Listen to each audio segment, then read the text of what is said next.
ನಮಸ್ಕಾರ ಸ್ನೇಹಿತರೆ, ಈ ಬಾರಿಯ ಬಿಗ್ ಬಾಸ್ ಸೀಸನ್ 13ಗೆ ಸಾಮಾನ್ಯ ಜನರನ್ನ ನಿಜವಾಗ್ಲೂ ತೆಗೆದುಕೊಳ್ತಾರಾ ಇಲ್ಲ ಅಂದ್ರೆ ಇದು ಕೇವಲ ಪ್ರಚಾರಕ್ಕಾಗಿನ? ಇವತ್ತಿನ ಈ ವಿಡಿಯೋದಲ್ಲಿ ಇದರ ಬಗ್ಗೆ ಸಂಪೂರ್ಣ ಮಾಹಿತಿಯನ್ನ ನೀವು ತಿಳಿದುಕೊಳ್ತೀರಿ. ಬಿಗ್ ಬಾಸ್ ಸೀಸನ್ 13 ಸಾಮಾನ್ಯ ಜನರಿಗೆ ಅವಕಾಶ ಕೊಟ್ಟಿದಿನಾ ಇಲ್ಲ ಅಂತ ಈ ಒಂದೇ ವಿಡಿಯೋದಲ್ಲಿ ನಿಮಗೆ ಗೊತ್ತಾಗುತ್ತೆ. ಆಲ್ಮೋಸ್ಟ್ ಆಲ್ ಎಲ್ಲರಿಗೂ ಗೊತ್ತಿದ್ದೇ ಇರುತ್ತೆ ಏನಂದ್ರೆ ಬಿಗ್ ಬಾಸ್ ಸೀಸನ್ 13ಗೆ ನೀವು ಆಯ್ಕೆ ಆಗ್ಬೇಕಂತಂದ್ರೆ ಮೊದಲನೇದಾಗಿ ನೀವು ಒಂದು ಶಾರ್ಟ್ ವಿಡಿಯೋ ಮಾಡಿ ಬಿಗ್ ಬಾಸ್ ಗೆ ಕಳಿಸಬೇಕಾಗಿರುತ್ತೆ. ಅದನ್ನ ಬಿಗ್ ಬಾಸ್ ಟೀಮ್ ನೋಡಿ ಅವರನ್ನ ಆಯ್ಕೆ ಮಾಡಿ ಅವರಿಗೆ ಕಾಲ್ ಮಾಡಿದ್ದು ಸಹಿತ ಇದೆ. ಆಲ್ಮೋಸ್ಟ್ ಆಲ್ ಇದನ್ನ ನಮ್ಮ ಕನ್ನಡ ಕಂಟೆಂಟ್ ಕ್ರಿಯೇಟರ್ಸ್ ಆಗಿರ್ಬೋದು, ಸಾಕಷ್ಟು ಜನ ಸಾಮಾನ್ಯ ವ್ಯಕ್ತಿಗಳಾಗಿರ್ಬೋದು ವಿಡಿಯೋ ಮಾಡಿ ಹಾಕಿರ್ತೀರಿ ಬಿಗ್ ಬಾಸ್ ನಲ್ಲಿ. ಅದರಲ್ಲಿ ಕೆಲವೊಂದಿಷ್ಟು ಜನಕ್ಕೆ ರೆಸ್ಪಾನ್ಸ್ ಬಂದಿರುತ್ತೆ, ಇನ್ನು ಸಾಕಷ್ಟು ಜನಕ್ಕೆ ರೆಸ್ಪಾನ್ಸ್ ಸಿಕ್ಕಿರಲ್ಲ. ಒಂದು ನಿಮ್ ವಿಡಿಯೋ ಆಲ್ಮೋಸ್ಟ್ ಆಲ್ ಏನಾದ್ರು ಚೆನ್ನಾಗಿ ಕ್ವಾಲಿಟಿಯಬಲ್ ಆಗಿ ಏನಾದ್ರು ಅದರಲ್ಲಿ ಮಾಹಿತಿ ಇತ್ತು ಅಂದ್ರೆ, ನೀವೇನಾದ್ರೂ ಬಿಗ್ ಬಾಸ್ ಗೆ ಆಯ್ಕೆ ಆಗ್ಬೇಕು ಅನ್ನೋದಿತ್ತಂದ್ರೆ ಅಂತವರನ್ನ ಬಿಗ್ ಬಾಸ್ ಗುರುತಿಸಿ ಅವ್ರಿಗೆ ಖಂಡಿತ ಕಾಲ್ ಮಾಡಿರ್ತಾರೆ. ಇನ್ನು ಸಾಕಷ್ಟು ಜನ ನಾನು ನೋಡೋಣ ಇರ್ಲಿ ಟ್ರೈ ಮಾಡೋಣ ಅಂತ ಹಾಕಿದವ್ರಿಗೆ, ಸುಮ್ನೆ ಏನಾದ್ರು ಒಂದು ಹೇಳಿ ವಿಡಿಯೋ ಮಾಡಿ ಹಾಕಿದವ್ರಿಗೆ ಅಂತವ್ರಿಗಂತೂ ರೆಸ್ಪಾನ್ಸ್ ಮಾಡಿರಲ್ಲ ಅನ್ಕೊಂತೀನಿ. ಆ ರೀತಿಯಾಗಿ ಸಾಕಷ್ಟು ಜನ ವಿಡಿಯೋ ಮಾಡಿ ಹಾಕಿರ್ತೀರಿ. ಮೊದಲನೇದಾಗಿ ನೀವೇನಾದ್ರೂ ವಿಡಿಯೋ ಮಾಡಿ ಹಾಕಿದ್ರೆ ರೆಸ್ಪಾನ್ಸ್ ಯಾವ ರೀತಿಯಾಗಿ ಸಿಕ್ಕಿರುತ್ತಂದ್ರೆ, ಅಲ್ಲಿಂದ ಫಸ್ಟ್ ನೀವೇನ್ ವಿಡಿಯೋ ಮಾಡಿ ಹಾಕಿರ್ತೀರ ಅದನ್ನ ಬಿಗ್ ಬಾಸ್ ಟೀಮ್ ನೋಡಿ ಈ ರೀತಿಯಾಗಿ ನೀವು ಮುಂದಿನ ರೌಂಡ್ ಗೆ ಆಯ್ಕೆ ಆಗಿದ್ದೀರಾ ಅಂತ ಹೇಳ್ತಾರೆ. ಮುಂದಿನ ರೌಂಡ್ ಏನಿರುತ್ತೆ ಅಂತಂದ್ರೆ ವಿಡಿಯೋ ಕಾಲಿಂಗ್ ಇರುತ್ತೆ. ಈ ರೀತಿಯಾಗಿ ಒಟ್ಟು 5 ರೌಂಡ್ ಇರುತ್ತೆ. ಮುಂದಿನ ರೌಂಡ್ ಏನಿರುತ್ತಲ್ಲ ವಿಡಿಯೋ ಕಾಲ್, ಈ ವಿಡಿಯೋ ಕಾಲಿಂಗ್ ಅಲ್ಲಿ ನಿಮ್ಮ ಇಂಟರ್ವ್ಯೂ ತಗೊಂತಾರೆ.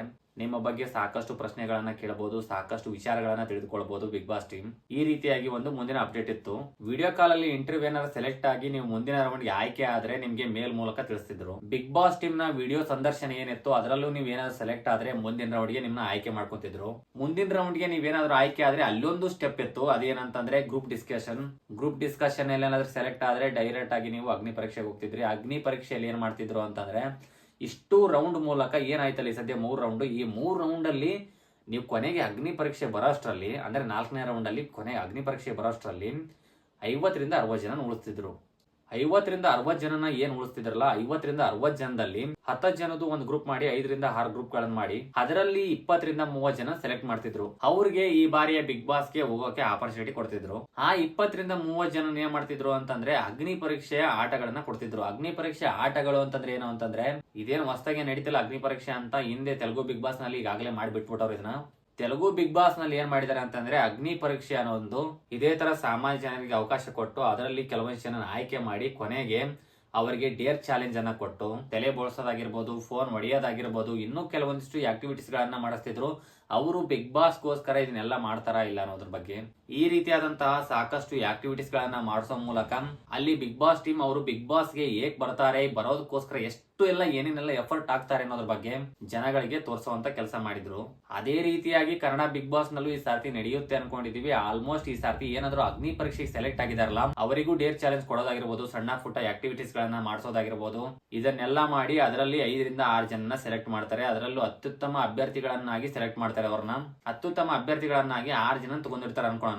6 ಜನದಲ್ಲಿ 3 ಜನನ್ನ ಬಿಗ್ ಬಾಸ್ ಟೀಮ್ ನೇರವಾಗಿ ಸೆಲೆಕ್ಟ್ ಮಾಡುತ್ತೆ. ಅವರು ಅಲ್ಲಿ ಆಟ ಆಡಿರೋದಾಗಿರ್ಬೋದು, ಹಿಂದೇನು 5 ರೌಂಡ್ ಇದೆಯಲ್ಲ ಅದನ್ನೆಲ್ಲ ಗಮನ ಇಟ್ಕೊಂಡು ಅಲ್ಲೇನ್ ಜಡ್ಜಸ್ ಆಗಿ ಬರ್ತಿದಾರಲ್ಲ, ನಮ್ ಗಿಲ್ಲಿ ಆಗಿರ್ಬೋದು, ವಿನಯ್ ಆಗಿರ್ಬೋದು, ಶ್ರುತಿ ಮೇಡಮ್ ಆಗಿರ್ಬೋದು, 6 ಜನದಲ್ಲಿ 3 ಜನನ ಸೆಲೆಕ್ಟ್ ಮಾಡ್ತಾರೆ ಅನ್ಕೊಳ್ಳೋಣ. 3 ಜನನ ಸೆಲೆಕ್ಟ್ ಮಾಡಿ ಇನ್ನು 3 ಜನನ ಆಡಿಯನ್ಸ್ ವೋಟಿಂಗ್ ಗೆ ಬಿಡ್ತಾರೆ ಅನ್ಕೊಂತೀವಿ. ಏಕೆಂದ್ರೆ ಈಗಾಗಲೇ ತೆಲುಗು ಬಿಗ್ ಬಾಸ್ ಸೀಸನ್ 9 ನಲ್ಲಿ ಇದಾಗ್ಲೇ ನಡೆದು ಹೋಗಿದೆ.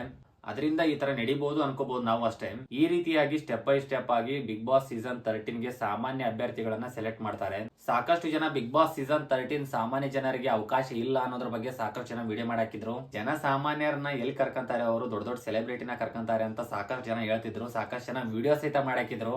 ಈ ಸಾರ್ತಿ ಅಗ್ನಿ ಪರೀಕ್ಷೆಯಲ್ಲಿ ಇದು ಉತ್ತರ ಸಿಗುತ್ತೆ ಅನ್ಕೊಂತೀನಿ ಅವ್ರಿಗೆಲ್ಲರಿಗೂ. ಸಾಮಾನ್ಯ ಜನರನ್ನ ಕರ್ಕಣಕ್ ಆಗಿಲ್ಲ ಅಂತಂದ್ರೆ ಅಷ್ಟು ದೊಡ್ಡ ಪ್ಲಾಟ್ಫಾರ್ಮ್ ಅಲ್ಲಿ ಅಷ್ಟು ದೊಡ್ಡ ಅಪ್ಡೇಟ್ ಅನ್ನ ಹೇಗೆ ಕೊಡ್ತಿದ್ರು ಬಿಗ್ ಬಾಸ್ ಟೀಮ್ ಅನ್ನೋದ್ರ ಬಗ್ಗೆ ನಾವು ಯೋಚನೆ ಮಾಡಬೇಕಾಗುತ್ತೆ. ಮೊದಲೇದಾಗಿ ಅಟ್ಲೀಸ್ಟ್ ಬಿಗ್ ಬಾಸ್ ಟೀಮ್ ಒಬ್ಬ ಸಾಮಾನ್ಯ ವ್ಯಕ್ತಿನ ಕರ್ಕೊಳ್ಳಿ, ಅವ್ರು ವಿಡಿಯೋ ಹಾಕಿದ್ದಕ್ಕೆ ಯಾವುದೇ ರೀತಿಯಾದಂತ ಮೋಸ ಇಲ್ಲ. ಯಾಕಂದ್ರೆ ಆ ವ್ಯಕ್ತಿ ಏನಿರ್ತಾನಲ್ಲ, ಸಾವಿರಾರು ಜನರ ನಡುವೆ ಸೆಲೆಕ್ಟ್ ಆಗಿ ಆ ಒಂದು ಪೊಸಿಷನ್ ಹೋಗಿರ್ತಾನೆ. ಬಿಗ್ ಬಾಸ್ ಸೀಸನ್ 13 ಅನ್ನೋ ಒಂದು ಪೊಸಿಷನ್ ಹೋಗಿರ್ತಾನೆ. ದೊಡ್ಡ ಪ್ಲಾಟ್ಫಾರ್ಮ್ ಅದು. ಅಂತದೊಂದು ದೊಡ್ಡ ಪ್ಲಾಟ್ಫಾರ್ಮ್ ಗೆ ಆ ಸಾವಿರಾರು ಜನರಲ್ಲಿ ಆ ವ್ಯಕ್ತಿನ ಸೆಲೆಕ್ಟ್ ಮಾಡಿದಾರೆ ಅಂತಂದ್ರೆ ಅದೊಂದು ದೊಡ್ಡ ಸಾಧನೆನೆ. ನಮ್ಮಲ್ಲೇ ಸುತ್ತಮುತ್ತ ಇರುವಂತಹ ಸಾಕಷ್ಟು ಜನರಿಗೆ ಒಂದು ವಿಭಿನ್ನವಾದಂತಹ ಕಲೆ ಇರುತ್ತದೆ. ನಗಿಸುವಂತಹ ಕಲೆ ಆಗಿರಬಹುದು, ಆಕ್ಟಿಂಗ್ ಮಾಡುವಂತಹ ಕಲೆ ಆಗಿರಬಹುದು, ಅದ್ಭುತವಾದಂತಹ ವಾಕ್ ಚಾತುರ್ಯ ಆಗಿರಬಹುದು, ಮಾತನಾಡುವುದಾಗಿರಬಹುದು, ಸ್ಪೋರ್ಟ್ಸ್ ಕೋಟಾದಲ್ಲಿ ದೊಡ್ಡದಾದಂತಹ ಸಾಧನೆ ಮಾಡಿರೋದಾಗಿರಬಹುದು.